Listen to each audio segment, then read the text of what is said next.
علی بھائی سب سے پہلا کویسچن اور بہت ہی زیادہ کریٹیکل کویسچن یہ ہے، آج میں ذرا تھوڑا سا گزارش کروں گا کہ مجھے وقت دیں تاکہ میں سوال بھی تھوڑا سا کلیئرلی ایکسپلین کروں.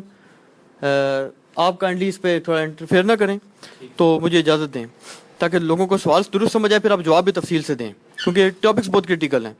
سب سے پہلا کویسچن علی بھائی یہ ہے کہ حیات النبی صلی اللہ علیہ وسلم کا جو عقیدہ ہے، اس میں عوام الناس کی میں بات کروں، میں اب علماء کی بات نہیں کر رہا اس وقت، عوام کا جو ایک جنرل تاثر ہے، کیونکہ یہ عوام کے لیے بیسیکلی ہو رہا ہے. بریلوی اور شیعہ عوام جو ہیں ان کا کنسیپٹ عوام الناس کا یہ ہے کہ رسول اکرم صلی اللہ علیہ وسلم یا اور بھی کوئی نبی ہوتا کہ اولیاء کرام کے بارے میں ان کا یہ عقیدہ ہے کہ وہ اپنی قبروں میں بالکل زندہ ہیں جیسے ہم زندہ ہیں، بلکہ ہمارے سے ان کی بہتر زندگی ہے کہ ہمیں تو اس کا شعور بھی نہیں ہے. اور جو دیوبند کے عوام الناس ہے نا، اور اہل حدیث کی تو خیر عوام کی تقریباً آپ سمجھ لیں کہ ہر عوام ان کا جو ہے، ان کا یہ کنسیپٹ ہے کہ نہیں، رسول پاک صلی اللہ علیہ وسلم ہوں یا کوئی بھی نبی ہوں یا کوئی بھی ولی ہوں، وہ زندگی نہیں رکھتے. عوام کے لیول کی میں بات کروں، صرف عوام کی. تو اس پہ آپ ذرا درست روشنی ڈالیں علماء کے لحاظ سے بھی اور عوام کے لحاظ سے بھی، اور آیا یہ میری باتیں درست ہیں یا غلط ہیں، اور آپ یہ عقیدہ درست تفصیل میں سمجھائیں.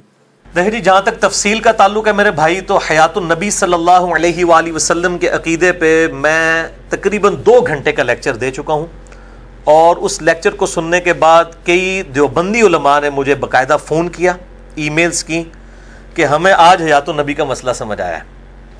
حیات النبی صلی اللہ علیہ وآلہ وسلم کا عقیدہ یہ کوئی جدید عقیدہ نہیں ہے، یہ شروع سے امت مسلمہ کے اندر اہل سنت اہل تشیع دونوں کے اندر پایا جاتا ہے. اور تقریباً آج سے 1000 سال پہلے اہل سنت کے بہت بڑے امام ہیں، امام ابو بکر احمد بن حسین بن علی البیہقی المتوفی 458 ہجری، انہوں نے 21 احادیث پر مشتمل ایک کتاب لکھی ہے، حیات الانبیاء فی قبورہم، یعنی نبی اپنی قبروں میں زندہ ہیں. اس کا ترجمہ عباس رضوی صاحب بریلویوں کے، انہوں نے اتنا موٹا کیا ہے، وہ تقریباً 550 صفحات کے اوپر پوری انہوں نے تفسیر بھی لکھی، حالانکہ وہ 5 صفحوں پہ بھی آ سکتی تھی، لیکن 550 صفحے انہوں نے اپنا بھی اس میں معاملات جو ہے وہ داخل کی ہیں. واللہ آپ زندہ ہیں، یہ ان کی کتاب ہے. اسی طریقے سے تسکین الصدور کتاب ہے سرفراز خان صفدر صاحب کی، جو دیوبند میں بہت بڑے عالم ہیں، ایون انڈیا کے دیوبند مدرسے کے علماء بھی ان کی طرف رجوع کرتے تھے. 95 ایئرس کی ایج میں کچھ عرصہ پہلے ہی فوت ہوئے ہیں. اس کے علاوہ مماتیوں کی بھی کتابیں موجود ہیں، عطا اللہ صاحب کی، اور اسی طریقے سے اہل حدیث میں بھی شیخ زبیر لزئی صاحب نے مقالات کی پہلی جلد کے اندر قبر میں نبی صلی اللہ علیہ وآلہ وسلم کی برزخی حیات کا مسئلہ وہ لکھا ہے. تو ان سب کو میں نے کرٹیکلی پڑھنے کے بعد 2 گھنٹے کا لیکچر ریکارڈ کروایا ہے. اہل سنت پاک .com پہ بھی، ہمارے یوٹیوب کے چینل انجینئر محمد علی مرزا جو میرے نام پہ ہے اس کے تھرو اپلوڈڈ ہے.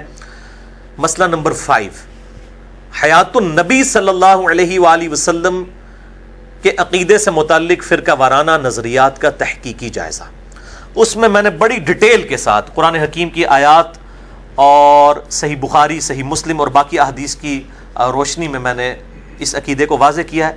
یہاں میں نٹ شیل میں صرف عقیدہ بتاؤں گا، چونکہ اب ظاہر ہے کہ میں نے ڈیٹیل لیکچر چونکہ ریکارڈ کروا چکا ہوں، لہٰذا اس میں زیادہ ڈیٹیل میں جانے کی ضرورت نہیں ہے.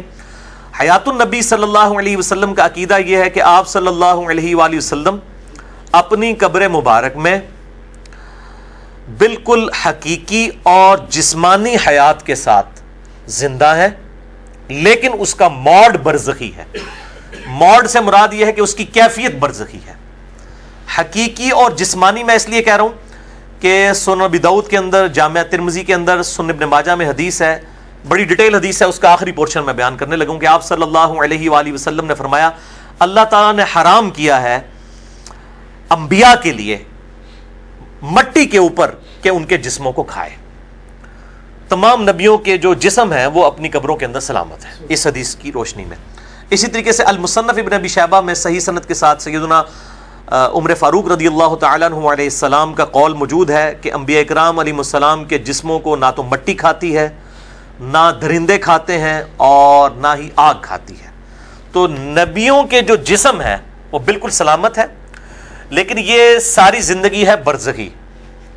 ایون صحیح مسلم میں آیا کہ موسیٰ علیہ السلام کو نبی صلی اللہ علیہ وسلم نے اپنی قبر مبارک میں نماز پڑھتے ہوئے دیکھا.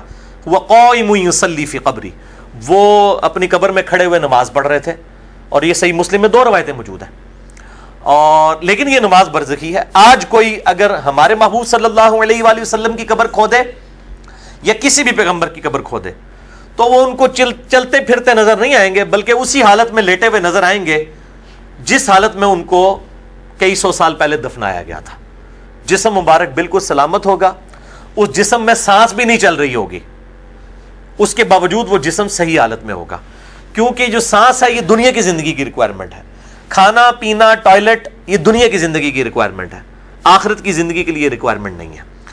تو تمام انبیاء کرام علیہ السلام اپنی قبروں میں زندہ ہیں، ان کو رزق دیا جاتا ہے برزخی، یہ والا رزق نہیں جس کے بعد ٹوائلٹ جانا پڑے.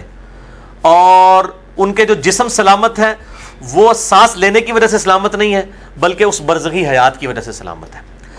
یہی عقیدہ اہل تشیع کا بھی ہے، بریلویوں کا بھی ہے، دیوبندیوں کا بھی ہے، اہل حدیث کا بھی ہے. لیکن اہل تشیع اور بریلوی اور بعض حیاتی جو دیوبندی ہیں وہ پھر اس معاملے میں غلوب کرتے ہیں. وہ کہتے ہیں نہیں جی بالکل دنیاوی زندگی ہے. یہ بات خلیل احمد سہارنپوری صاحب نے المہند علی المفند میں بھی لکھی کہ ہم نبی صلی اللہ علیہ وسلم کی حقیقی حصی دنیاوی زندگی قبر کے اندر مانتے ہیں. اب اس کا کوئی ثبوت نہیں ہے. اسی طریقے سے احمد بریلوی صاحب نے اپنے جو ملفوظات ہیں ان کے اندر تو یہاں تک لکھا کہ نبیوں کی قبروں میں ان کی بیویاں پیش کی جاتی ہیں اور ان کے ساتھ شباشی بھی کرتے ہیں، نعوذ باللہ من ذالک. اور یہ انہوں نے کہا جی یہ ہمارے بزرگ فرما گئے ہیں زرقانی صاحب. دلیل انہوں نے یہ دی، یہ دلیل انہوں نے کوئی مطلب کتاب و سنت سے نہیں دی ہے، بلکہ انہوں نے کہا بزرگ زرقانی صاحب فرماتے ہیں. اور زرقانی صاحب کامن بزرگ ہیں دیوبند اور بریلویوں کے.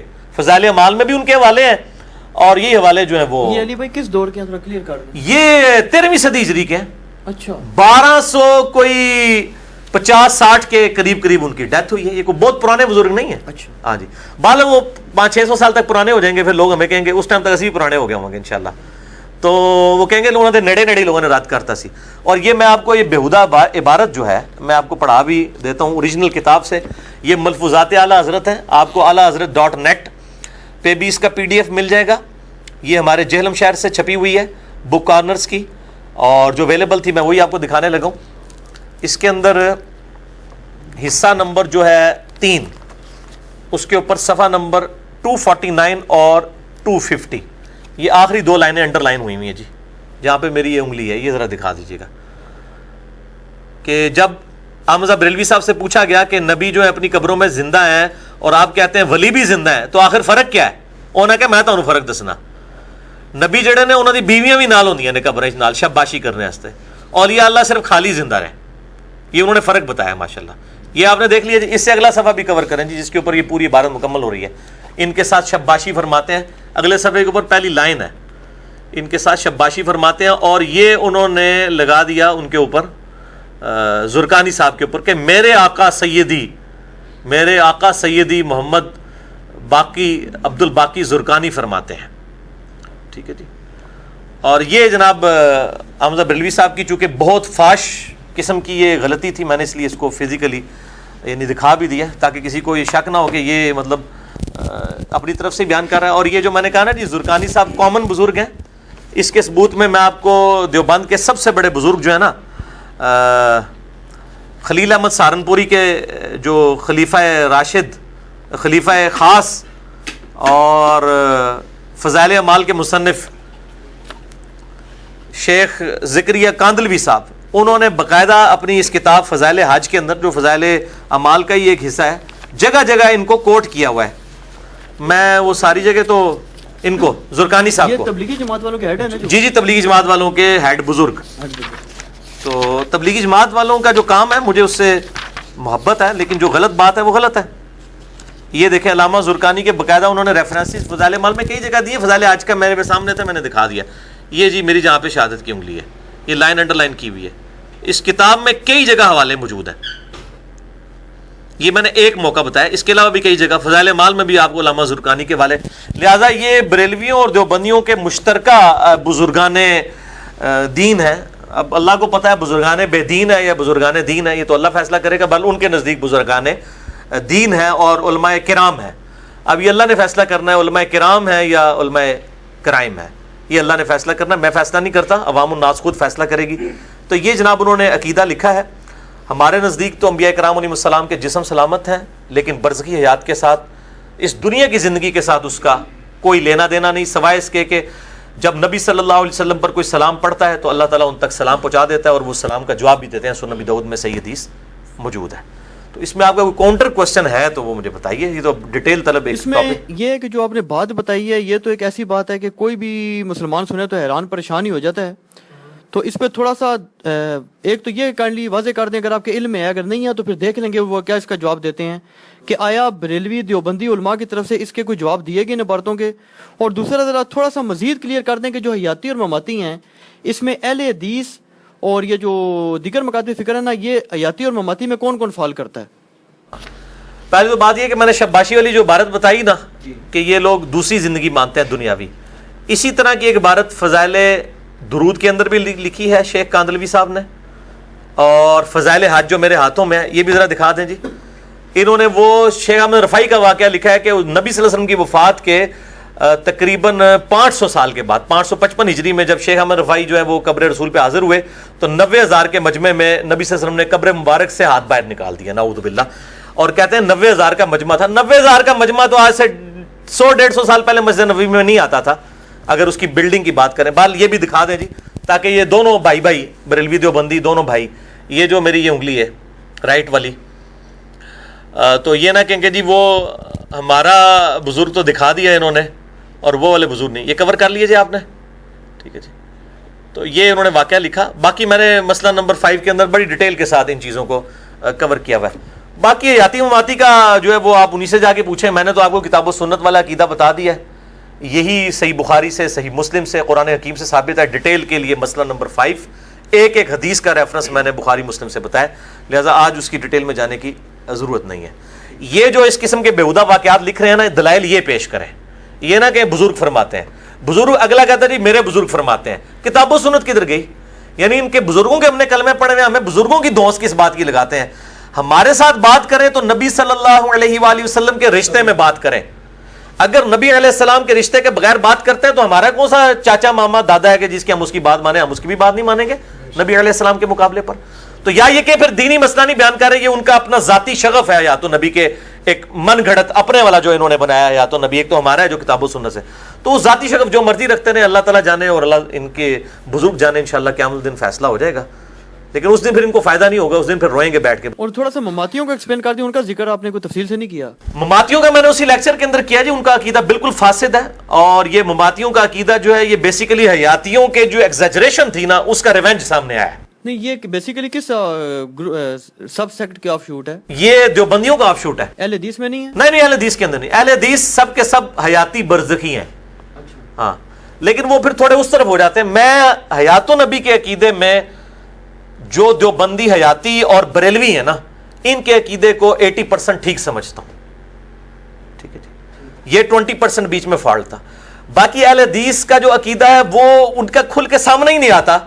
شیخ زبیر صاحب نے ایک مضمون لکھا ہے، اور اب جب یہ معاملات ہوئے ہیں تو اب وہ تو بات ہی وفات النبی سے شروع کرتے ہیں. ان کا مسئلہ یہ ہے کہ وہ بالکل الٹ طرف چل پڑتے ہیں. ان کے علماء کا ایک خاص ایٹیچیوڈ ہے کہ ان سے حیات النبی پہ پوچھیں وہ وفات النبی پہ چلے جاتے ہیں. تو وہ ان کا تو مسئلہ بالکل کلیئر نہیں ہے. باقی کتابوں کی حد تک جو عقیدہ ہے وہ میں نے آپ کو بتا دیا، اور اب الحمدللہ ہماری دعوت کی برکت سے جو ہے وہ اہل حدیث کی پبلک بھی جو ہے اس کو بھی عقائد پتہ چل رہے ہیں کہ صحیح ہے. چلیے میں ذرا مزید اس کو کلیئر کر لوں نا تاکہ کوئی ڈاؤٹ نہ رہ جائے کہ وفات کے آپ کے خیال میں آپ تو منکر نہیں ہے نا وفات کے؟ وفات کا کوئی بھی منکر نہیں ہے. یہ بھی منکر نہیں ہے؟ نہیں کوئی منکر. حیات کا کیا کنسپٹ ہوا؟ حیات کا یہ کہ وفات کے بعد والی حیات، ایک برزخی حیات، ان سین حیات. ہاں جی، وہ آخرت کی زندگی ہے، دنیا کی نہیں. اور وہ زندگی کافر کو بھی حاصل ہے. کافر بھی عذاب کے اندر پیش ہو رہے ہیں صبح شام. سورہ قصص میں آتا ہے فرعونی صبح شام پیش کیے جاتے ہیں. لیکن جو مسلمان ہیں ان کو ایک خاص حیات حاصل ہے، اور جو انبیاء کرام علیہ السلام ہیں ان کو پروٹوکول حاصل ہے، کیونکہ جسم بھی سلامت ہے. اور یہ جسم سلامت کا عقیدہ نبیوں کے علاوہ کسی کے لیے ڈیفینیٹ نہیں ہے. کئی صحابہ کے بھی جسم سلامت نکلے ہیں. صحیح بخاری میں 1390 نمبر روایت ہے کہ سیدنا عمر فاروق رضی اللہ عنہ کا پاؤں مبارک تقریباً کوئی آپ سمجھ لیں 67 سال کے بعد آپ صلی اللہ علیہ وسلم کی وفات کے جو ہے وہ قبر سے صحیح سلامت نکلا، جب وہ حجرے کی دیوار گر گئی تھی ولید بن عبد الملک کے دور کے اندر. تو وہ، لیکن یہ پروٹوکول تمام صحابہ کے لیے نہیں ہے کہ تمام صحابہ کے جسم سلامت ہوں گے، اس کے کوئی نہیں. اور جسم سلامت ہونا اگر کسی کا سلامت نہ بھی رہے یہ اس چیز کی دلیل نہیں ہے کہ وہ بزرگ نہیں ہے. مطلب کئی لوگ ہیں جن کے یعنی جسموں کے ٹکڑے ٹکڑے کیے گئے ہیں انبیاء کے ماننے والوں کے, تو اگر اللہ تعالیٰ نے حفاظت کرنی ہوتی تو قبر کے اندر تو چھوڑ دے, قبر کے باہر تو حفاظت فرماتا. تو یہ کوئی دلیل نہیں ہے کسی کی بزرگی کی کہ جی وہ اس کی لاش بھی ضرور سلامت ہونی چاہیے, نہ بھی سلامت رہے کوئی فرق نہیں پڑتا, اللہ کے حضور تو بزرگ ہے. ایک اور سوال اس قسم کا بھی کیا گیا کہ جی رسول پاک صلی اللہ علیہ وسلم سے محبت کے دعوے تو سارے ہی کرتے ہیں, وہ تو مسلمان ہی کیا ہے جو دعویٰ نہ کرے, تو لیکن جو ایسے لوگ ہو جائیں کہ جو جناب یہ بات بھی کہتے ہیں کہ رسول پاک صلی اللہ علیہ وسلم کی روزہ مبارک کی نیت سے, حاضری کی نیت سے سفر کرنا جو حرام ہے, وہ کہتے ہیں جی یہ عشق رسول ہیں یا وہ عشق رسول ہیں, کہ جو ساری زندگی کہتے ہیں یار ہم روزہ رسول صلی اللہ علیہ وسلم پہ حاضر ہو جائیں, تو عوام تو کہتی ہے بڑے گستاخ لوگ ہیں جو کہ جی روزہ رسول صلی اللہ علیہ وسلم پہ جانا جو ہے یہ نعوذ باللہ گناہ ہے. کون کہتا ہے؟ کوئی بدبخت ہوگا. ہم تو یہ کہتے ہیں اور پوری امت کا اس کے اوپر اتفاق ہے. میرا خیال ہے آپ کا اشارہ شاید اہل حدیث کی طرف ہو, تو امام ابن تیمیہ نے باقاعدہ فتاوی ابن تیمیہ یہ بات لکھی ہے کہ قبر رسول صلی اللہ علیہ وآلہ وسلم کی حاضری اس دنیا کی بڑی عبادتوں میں سے ایک عبادت ہے. مجھے ابن تیمیہ سے بہت اختلاف ہے وہ ناسبیت والے ایشو کے اوپر, تو لیکن جو اس کی بات صحیح ہے وہ صحیح ہے. اہل حدیث کب کہتے ہیں؟ کیا مفتی اعظم سعودی عرب جو حج کی وہاں کتابیں چھاپی جاتی ہیں اس پہ قبر رسول کی حاضری کا طریقہ باقاعدہ لکھا ہوا ہے, جو صحیح سند کے ساتھ 4 کتابوں میں ہے.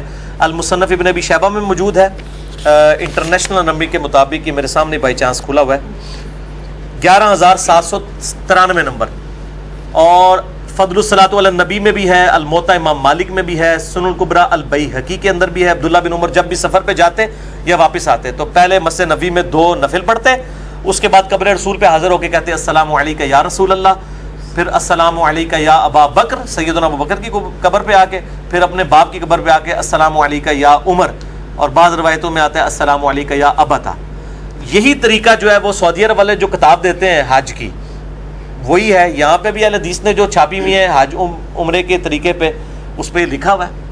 باقی یہ مسئلہ اس طریقے سے نہیں ہے, وہ بگاڑا گیا ہے, یہ بیسیکلی 2 بابوں نے بگاڑا ہے مسئلہ, اور دونوں شیخ الاسلام ہیں.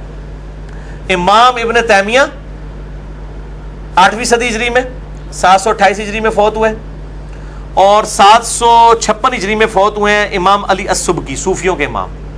انہوں نے لکھا کہ قبر رسول کی حاضری اگر کسی نے نہیں کی حج اور عمرے میں, اس نے نبی صلی اللہ علیہ وسلم پر جفا کی. انہوں نے لکھا ہے کہ حاضری جو ہے وہ حج عمرے کا حصہ تو نہیں ہے لیکن بہت بڑی سعادت ہے. اس کی وجہ سے ایک دوسرے کے اوپر یہ غلوم میں آ گئے اور ایک دوسری ایکسٹریم تک. نہیں جفا والی بات تو میرا خیال ہے ایسی کوئی روایت جعلی روایتیں ہیں میرے بھائی, جعلی روایتیں. جعلی روایت ظاہر ہے نبی علیہ السلام اس طرح کی بات کیسے کر سکتے ہیں؟ آپ صلی اللہ علیہ وسلم کی جو صحیح روایت ہے وہ تو ابو داؤد میں آپ کو پڑھ کے سنا دیتا ہوں. آپ صلی اللہ علیہ وسلم نے اس طرح کی بات کیوں کرنی ہے؟ سنن ابی داؤد میں حدیث ہے 2042 کتاب المناسک میں, حج والے چیپٹر میں, نبی صلی اللہ علیہ وسلم نے فرمایا اپنے گھروں کو قبرستان مت بناؤ, یعنی اس میں بھی نوافل پڑھا کرو, اور میری قبر کو میلہ گاہ نہ بنانا. تم دنیا کے کسی بھی حصے میں درود پڑھو گے مجھ تک پہنچ جائے گا. یعنی میری قبر پر میلے والا سما نہ ہو, تم دنیا میں کہیں بھی درود پڑھو گے. سنن نسائی میں حدیث ہے کہ میری امت میں کچھ فرشتے سیاحت کرتے ہیں اور میرے امتیوں کا سلام مجھ تک پہنچاتے رہتے ہیں. اور ایون سنن ابی داؤد میں یہاں تک حدیث ہے کہ یہ روزہ شریف کی حاضری والے چیپٹر میں امام ابو داؤد لے کے ہیں کہ جو شخص آپ صلی اللہ علیہ وسلم پر سلام پڑھتا ہے اللہ تعالیٰ آپ کی روح مبارک لوٹا دیتا ہے. آپ صلی اللہ علیہ وسلم اس کے سلام کا جواب بھی دیتے ہیں. یہ روح کا لوٹنا برزخی ہے, یہ دنیاوی نہیں ہے, اس کی کیفیت ہمیں نہیں پتا. تو ہمارا تو یہ عقیدہ ہے کہ آپ قبر رسول پہ جب سلام عرض کرتے ہیں اللہ تعالیٰ آپ صلی اللہ علیہ وسلم کو متوجہ کرتا ہے, آپ سلام کا جواب بھی دیتے ہیں. اس میں کوئی مطلب کسی کی 2 رائے نہیں ہے. لیکن یہ جو اس قسم کی مطلب باتیں کر رہے ہیں, اور یہ پھر تھوڑا کنٹراڈکٹری ہوگی نا بات. اگر حدیث کی یہی انٹرپریٹیشن کی جائے کہ رسول پاک سے یہ فرما رہے ہیں میری قبر پہ میلہ نہ بناؤ, اس کا مطلب ہے کہ زیادہ نہ آؤ, تو پھر تو یہ سارے مسلمان جو جا رہے ہیں پھر نعوذ باللہ یہ کیا کر رہے ہیں؟ نہیں, میلہ نہ لگایا جائے, یعنی میلے سے مراد یہ کہ اتنا جمگٹا نہ ہو. وہاں پہ بھی وہاں پہ پروٹوکول کیا جاتا ہے, لائن بنوائی جاتی ہے کہ وہاں زیادہ پہ شور نہ بلند ہو, بہت اونچی اونچی آواز میں کوئی بے حرمتی نہ کرے. بلکہ صحیح بخاری میں حدیث ہے سیدنا عمر مسجد نبوی میں تھے, 2 بندے آپس میں گفتگو اونچی کر رہے تھے. آپ نے ان کو بلا کے کہا تمہارا کون سا علاقہ ہے؟ ان کا ہم طائف سے ہیں. انہوں نے کہا اگر تم مدینے کے ہوتے میں تمہیں کوڑے مارتا کہ تم نبی صلی اللہ علیہ وسلم کی مسجد کے اندر اتنی اونچی آواز بلند کر رہے ہو. تو اس لیے یہ بات کی گئی ہے کہ, اور میلے سے مراد ظاہر ہے کہ وہ پہلے بھی قبروں میں میلے لگا کرتے تھے, ان میلوں کی طرف بھی اشارہ ہو سکتا ہے اس کے اندر. اور یہ ساری چیزیں جو ہے نا, اس میں شاہ جی جو وہ حدیث ہے نا جس کی وجہ سے زیادہ ہوئی، وہ بخاری مسلم دونوں میں ہے. آپ صلی اللہ علیہ وسلم نے فرمایا 3 مسجدوں کے علاوہ ایکسٹراڈنری ثواب کی نیت سے کسی جگہ کا سفر نہ کرو. یہ حدیث بھی میں نے جو ہے وہ اس کے اندر نقل کی ہوئی ہے. صحیح بخاری اور صحیح مسلم دونوں کے اندر یہ حدیث موجود ہے. وہ 3 مسجدیں کون سی ہیں؟ صحیح بخاری میں حدیث ہے 1189، صحیح مسلم میں 3384 کہ مت اونٹوں کے کجاوے کسو ایکسٹراڈنری ثواب کی نیت سے سوائے 3 مسجدوں کے. نمبر 1 بیت اللہ شریف، نمبر 2 مسجد نبوی اور نمبر 3 بیت المقدس. ان 3 میں ایکسٹراڈنری ثواب ہے. اس کی نیت کے علاوہ کہیں اور کی طرف سفر اختیار نہ کرو. اس حدیث کی انٹرپریٹیشن کے دوران امام نے تیمیہ نے یہ مسئلہ کھڑا کیا اور اس نے وہ آگے پھر باریکیاں کرنی شروع کر دیں کہ جی خالص قبر کی نیت نہ کریں، آپ مسجد نبوی کے ساتھ قبر کی نیت کریں. یہ جب باریکیاں ہوتی ہیں نا جی، پھر اس کے رزلٹ پھر یہی نکلتے ہیں.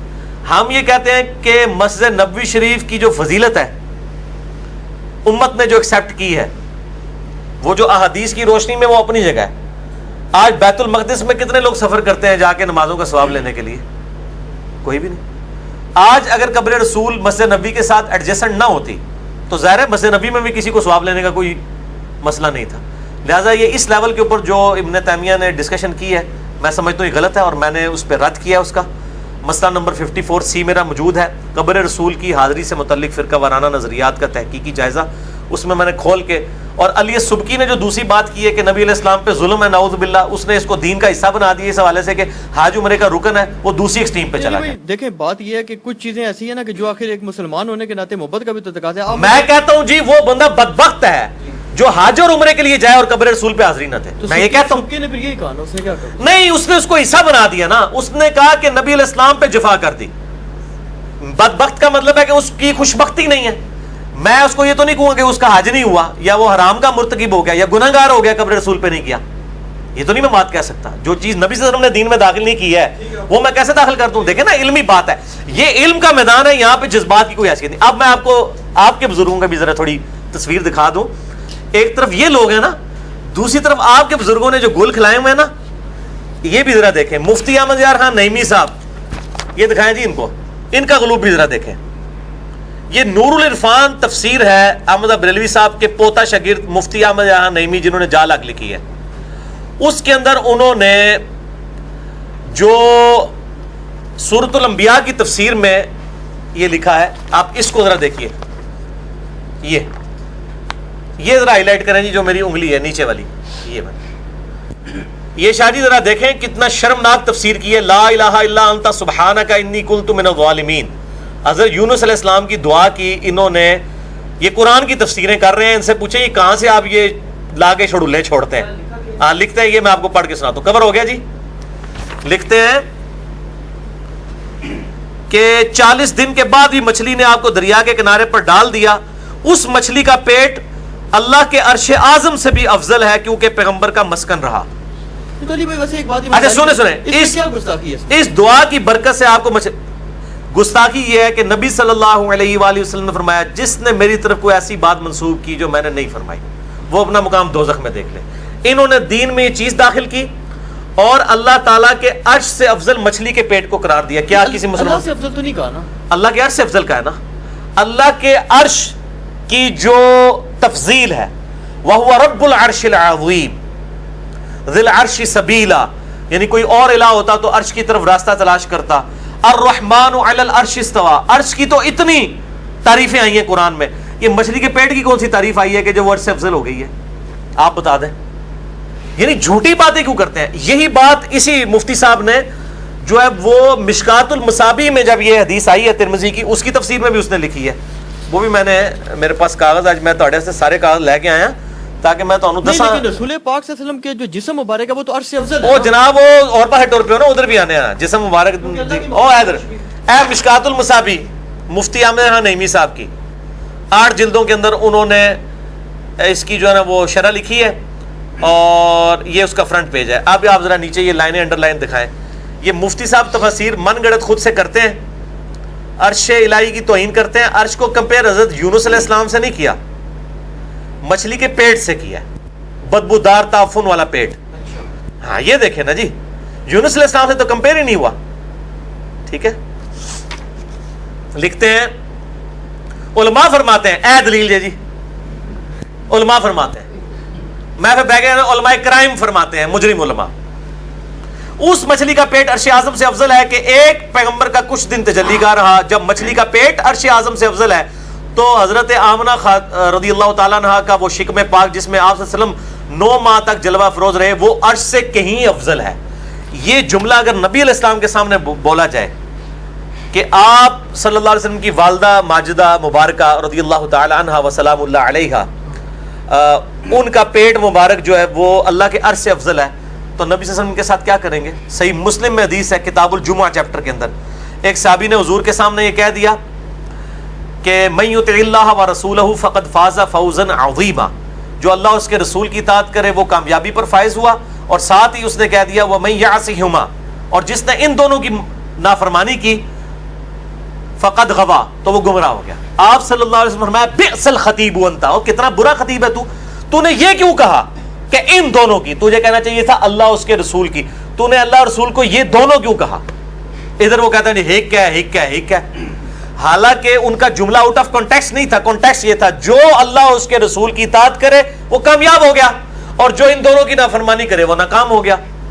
اس میں کوئی لٹریچر میں کوئی خرابی نہیں ہے, لیکن آپ صلی اللہ علیہ وآلہ وسلم امام الموحدین تھے. آپ نے فرمایا بئس الخطیب انت, کتنا برا خطیب ہے تو, ہیک کیا ہے, ہیک کیا ہے, ہیک کیا ہے. اور ابو داؤد میں آگے الفاظ ہے اذهب, اٹھ اور تم اپنی شکل گم کر دے میرے, تو دبا ہو جائے ادھر سے.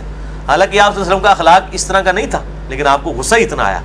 تو یہ لوگ جو اس قسم کی باتیں لے کے جب جائیں گے, اور یہ جناب یہ حصہ ان سارے لوگوں نے ڈالا ہے. اے جناب شیخ زکریا کاندھلوی صاحب نے بھی فضائل حاجی نا اپنے کولوں اے جناب دکھاؤ جی, یہ وہ آپ نے جو بھی بات کی نا, مجھے اس سے شیخ زکریا صاحب ذہن میں آ گئے.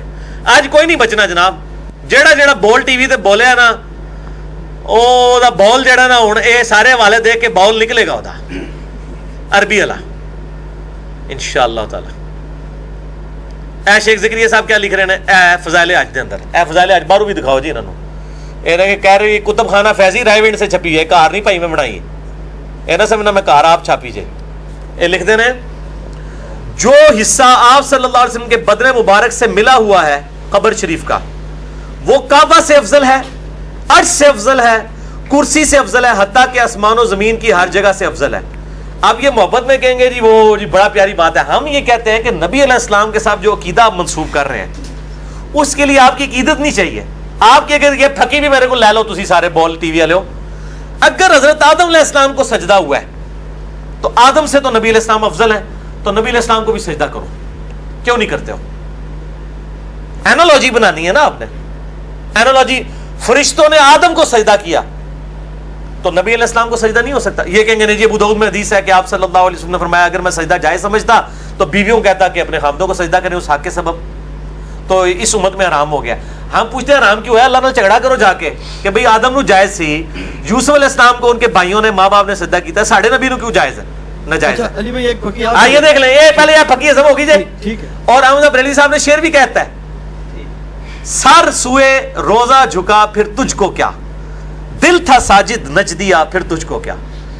وہ کہتے ہیں میں نبی علیہ السلام کے سر کے یعنی کہ قبر مبارک کے سامنے سر جھکایا تو تجھے کیا تکلیف؟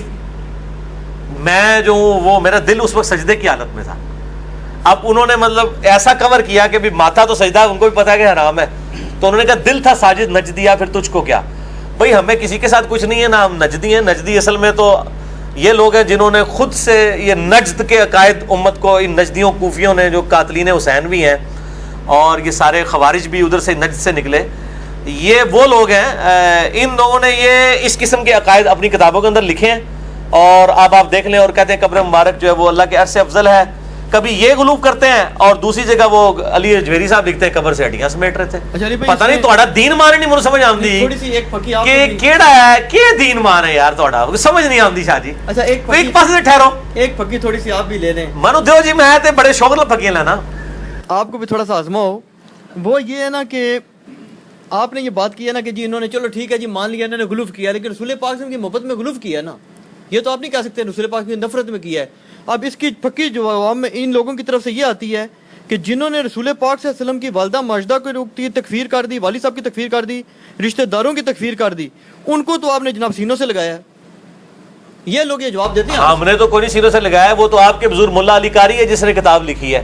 آج تک اگر کتاب کی شکل میں کسی نے نبی علیہ السلام کے والدین کے اوپر نعوذ باللہ کفر کی تہمت لگائی ہے نا, تو یا الفقہ الاکبر ہے امام حنیفہ کی کتاب جو آپ کے مدارس میں دیوبند بریلوی کے پڑھائی جاتی ہے, اور یا ملا علی قاری نے کتاب لکھی ہے. میں نے تو پورا اس کے خلاف لیکچر دیا ہے, مسئلہ نمبر 98 کہ نبی صلی اللہ علیہ وسلم کے والدین اہل فطرت ہیں, ان کے اوپر کفر کا فتویٰ نہیں لگانا چاہیے. نعوذ نہیں, باللہ. آپ کے علماء بھی تو کہتے ہیں نا کہ ہمارے علماء تو ہے کو نہیں شاہ جی, سانو کے دیتے تونس دے. قدیم محدثین کا اجماع ہوا تھا. او یار کوئی اجماع شاہ نہیں ہے, اجماع کہاں سے ہو گیا؟